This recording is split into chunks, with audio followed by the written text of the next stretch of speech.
Bonjour tout le monde, j'espère que vous allez bien. Aujourd'hui je vais vous montrer mon make-up que je réalise quasiment quotidiennement, le make-up que je porte presque tous les jours, que ce soit pour aller travailler, que ce soit pour aller voir des copines, bref, pour n'importe quelle activité. Vous avez été nombreuses à me dire ces derniers temps que vous aimiez bien le make-up que je portais sur les yeux ou me dire que mon teint était frais, joli, etc.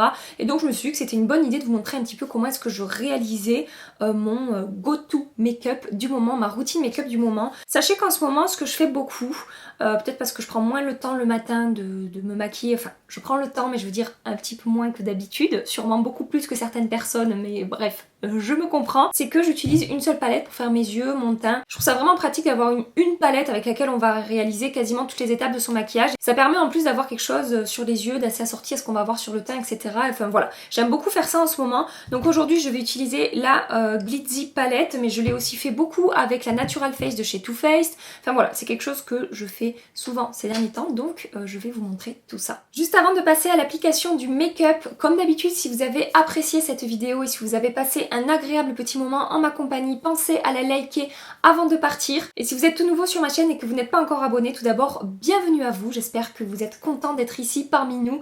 Pensez à vous abonner avant de partir pour ne rien manquer de la suite des aventures YouTube tous ensemble. Je passe tout de suite au make-up. Pour commencer, comme toujours, je vais appliquer une base sur mes paupières. Donc en ce moment, j'utilise tout le temps la Eyeshadow Primer Potion Anti-Âge de chez Urban Decay. Évidemment, tous les liens des produits que j'utilise dans cette vidéo et les prix seront en barre d'infos, comme toujours. Donc base de fard à paupières de chez Urban Decay qui va faire tenir les fards à paupières plus longtemps et qui va faire ressortir la couleur un peu plus intensément. Comme je vous disais en introduction, aujourd'hui je vais utiliser la Glitzy palette de chez Makeup Forever que je vous ai présentée dans mon dernier haul.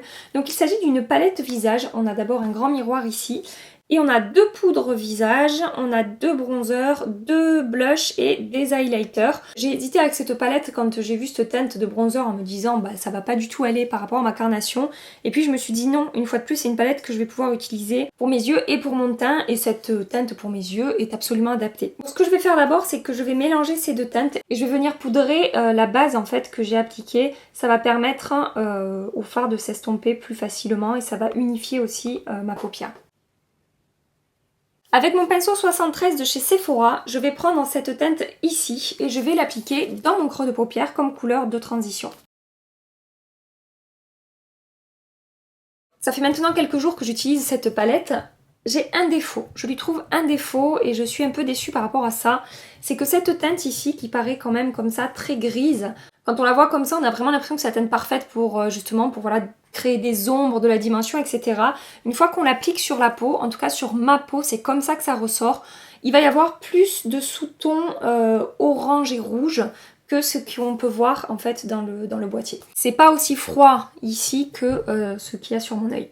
Ça n'empêche pas que je me sers depuis que je l'ai tous les jours de cette palette, mais voilà, je tiens à vous le dire, si vous êtes intéressé par cette palette, sachez que ça ressort un petit peu plus chaud sur la peau que dans la palette. Ensuite, toujours avec le même pinceau de chez Sephora, je prends cette teinte ici et je vais l'appliquer dans mon coin externe en remontant un petit peu dans mon creux de paupière. Avec mon E40 de chez Sigma, je vais prendre cette teinte ici et je vais venir adoucir les bords de mon maquillage sur mon arcade sourcilière. Avec mon doigt, je prends maintenant cet highlighter ici et je vais venir l'appliquer sur toute ma paupière mobile, donc en partant du coin interne en allant jusqu'aux 3/4 de mon œil à peu près. Ces highlighters sont vraiment super jolis, la couleur ressort super bien, je les trouve vraiment très réussis. Avec mon pinceau M518 de chez Morphe, je vais venir prendre cette teinte ici qui est le blush corail et je vais venir appliquer cette teinte par-dessus le bronzer marron foncé que j'ai appliqué dans mon coin externe. Je reprends le bronzer foncé ici et je viens appliquer une pointe de nouveau par-dessus le blush corail que je viens d'appliquer.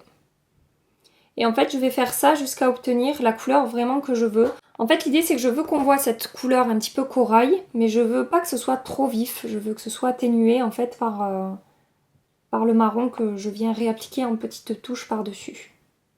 Avec mon pinceau 266 de chez MAC, je viens prendre le marron foncé ici. J'ai humidifié mon pinceau et je vais venir intensifier mon ras de cils.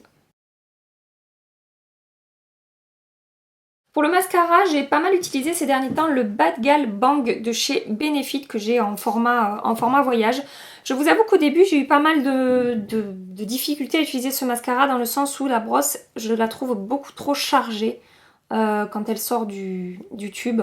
Je passe mon temps en fait je passais mon temps à nettoyer, ça faisait quand même des paquets, etc. J'aimais quand même beaucoup le rendu une fois que j'avais fait tout ça, mais je trouvais ça un petit peu pénible et le matin c'était un petit peu une perte de temps de passer 5 minutes à essuyer ma brosse. Bref.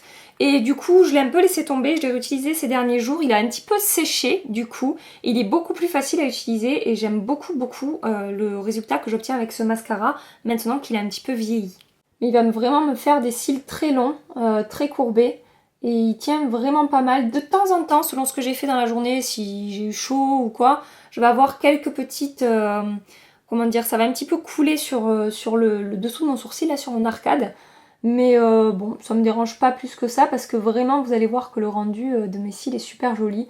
Du coup je surveille un petit peu dans la journée une ou deux fois et j'enlève si jamais j'ai du noir au-dessus de mon œil. Je maquille mon deuxième œil et je reviens tout de suite avec vous. Pour ce qui est de mon teint comme base, je vais utiliser comme toujours depuis que je l'ai découverte la base Original Skin, base rafraîchissante perfectrice à l'épilobe, donc de chez Origins, qui est une base qui va venir lisser la peau, les pores et les imperfections et qui va vraiment prolonger la tenue de mon maquillage et c'est une base que j'adore vraiment pour ça. Au niveau du fond de teint, ce que je fais en ce moment, c'est que j'utilise des fonds de teint qui ne sont pas extrêmement couvrants, qui vont avoir un rendu assez léger sur la peau, mais qui vont quand même unifier le teint et apporter une petite correction au niveau des premières rougeurs et des premières imperfections. Aujourd'hui, je vais partir sur mon MAC, qui est un de mes fonds de teint favoris. Je vous l'ai déjà présenté plusieurs fois sur ma chaîne, mais j'utilise surtout printemps-été. J'ai appliqué du spray fixant sur mon Beauty Blender juste pour prolonger la tenue de mon fond de teint.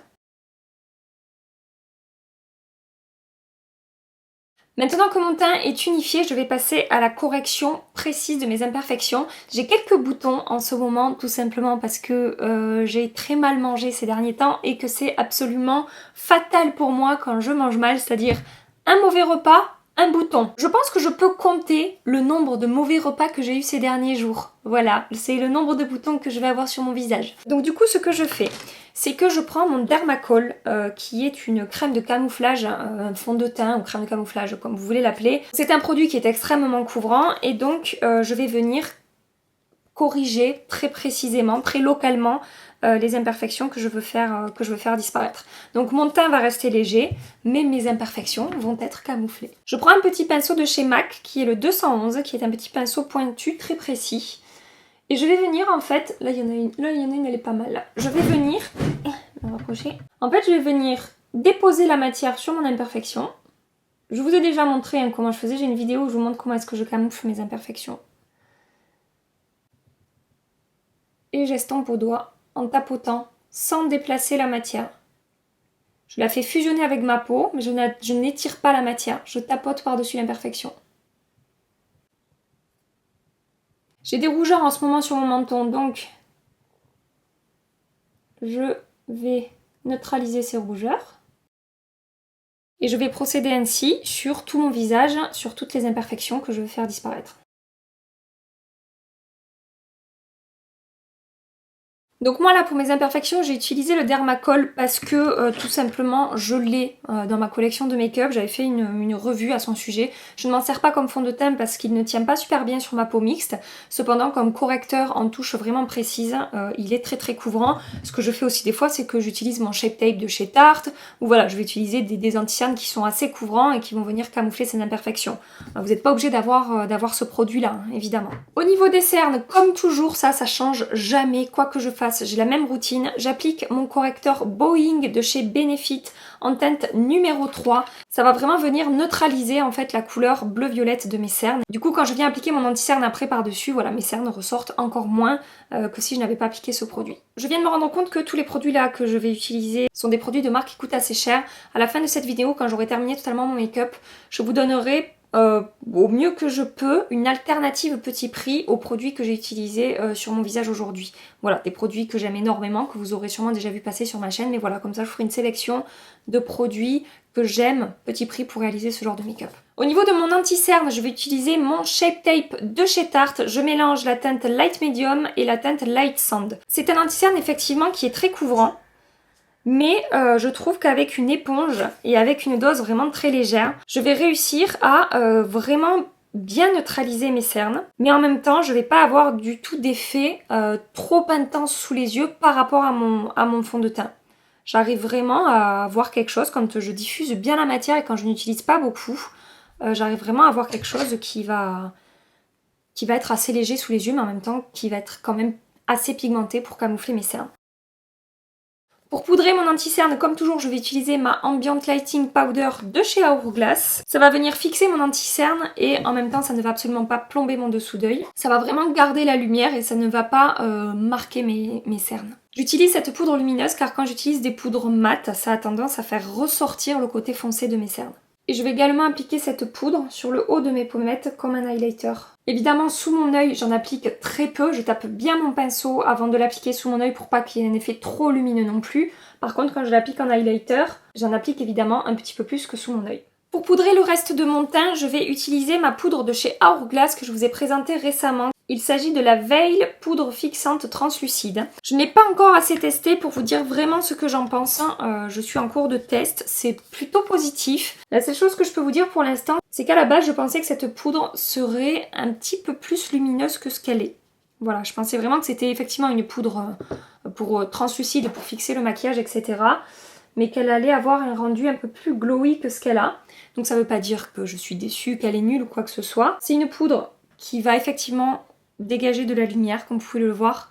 Mais c'est... Enfin, je sais pas ce que je m'étais mis en tête. Peut-être que je m'étais mis que c'était une poudre libre qui allait un petit peu ressembler à ça. Et alors que c'est absolument pas le cas, ce n'est absolument pas vendu comme ça. C'était moi qui m'étais mis ça en tête. Mais en soi, voilà.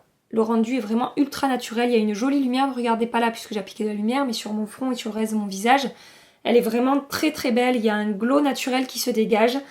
Elle va lisser mes pores, c'est pas, une fois de plus, la poudre qui va le mieux lisser mes pores, mais elle lisse quand même bien les pores et le rendu est vraiment très très joli.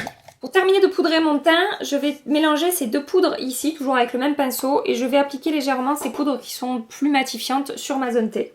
Et vraiment, je trouve que ces poudres Make Up Forever pour le teint vont avoir également un effet lissant, et du coup, je vois quasiment plus mes pores. Vraiment, le rendu est très lisse, très uniforme, en même temps lumineux et j'aime beaucoup faire ça en ce moment. Je prends maintenant un pinceau qui n'a pas de nom, c'est un pinceau que j'avais acheté aux États-Unis de la marque Sonia Kashuk, il me semble. Et je vais prendre la teinte ici et je vais structurer un petit peu mon visage et réchauffer mon visage.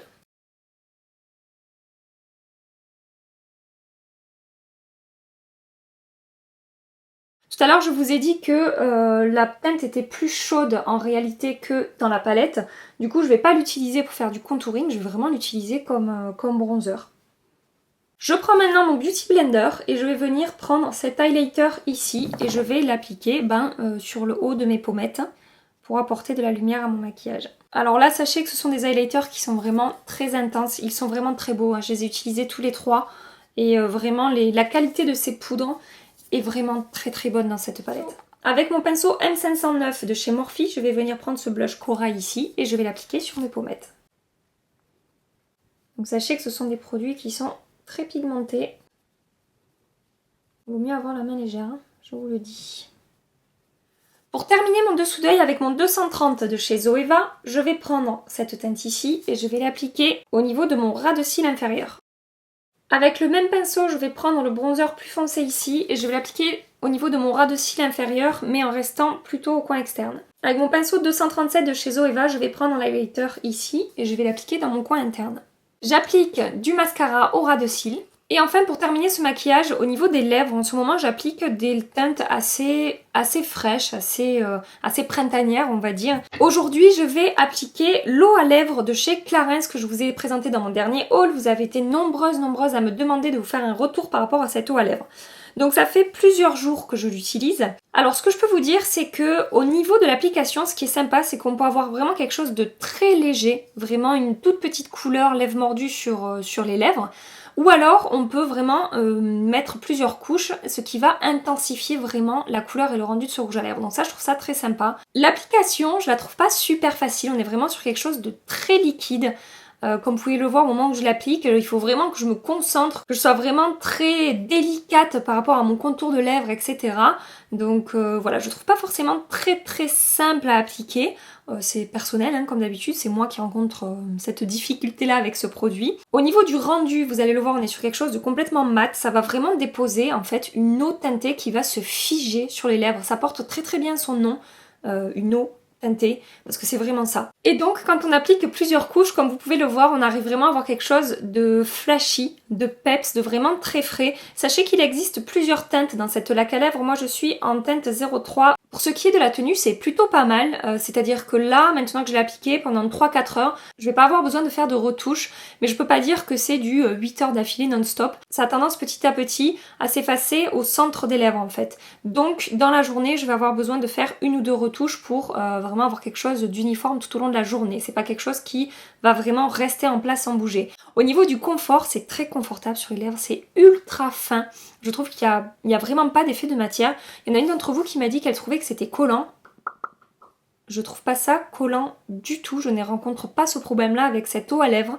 C'est vraiment un voile très fin qui se dépose sur les lèvres et qui va rester sur les lèvres. J'ai pas d'effet de matière. C'est très confortable. Et au niveau du transfert, voilà.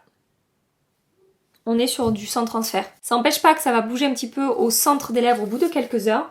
Mais voilà, comme ça, au niveau du sans transfert, ça tient très bien. Donc pour conclure par rapport à ce produit-là, ces petites eaux à lèvres, je les trouve vraiment très sympas. Et ce que je préfère, c'est vraiment l'effet soit lèvres un tout petit peu teintées, soit vraiment un effet vif, un effet très voyant. Voilà. Pour ce qui est des alternatives petit prix, donc au niveau du maquillage des yeux et du maquillage du teint, j'ai pas une palette qui rassemble tout petit prix, mais par contre j'ai ces 2 palettes de chez Maybelline qui peuvent très bien faire l'affaire.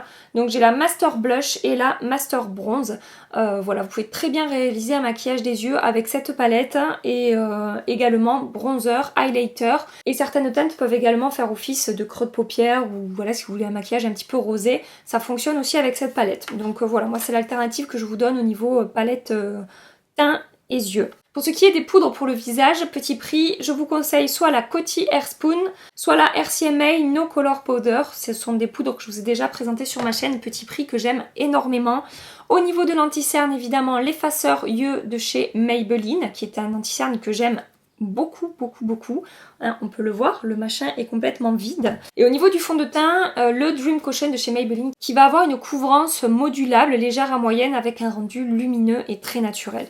Voilà pour les produits que je voulais vous présenter, petit prix, qui peuvent très bien faire l'affaire et avec lesquels vous pouvez vraiment réaliser ce genre de make-up. Au niveau des lèvres, par contre, je ne vais rien avoir de semblable à l'eau à lèvres de chez Clarins. Je suis désolée. J'ai donc terminé cette vidéo, j'espère vraiment que ça vous a plu, j'espère que vous aimez le rendu et le résultat de ce make-up que je trouve assez frais et assez printanier. Voilà, moi c'est vraiment le genre de make-up que je porte tout le temps en ce moment et j'en suis vraiment très contente et on me fait souvent en ce moment des compliments sur mon maquillage. Donc voilà, je continue à le porter parce que autant moi que apparemment les autres aiment ce genre de make-up. J'espère également que vous avez passé un agréable petit moment en ma compagnie. En attendant ma prochaine vidéo, je vous fais des milliards de bisous. Mouah, prenez soin de vous et à très bientôt. Bye bye. Pour poudrer mon anti-cerne, parce que j'aime pas trop ça avoir les cheveux dans le visage quand je me maquille. Comme je vous disais en introduction. Je reviens les amis, je reviens.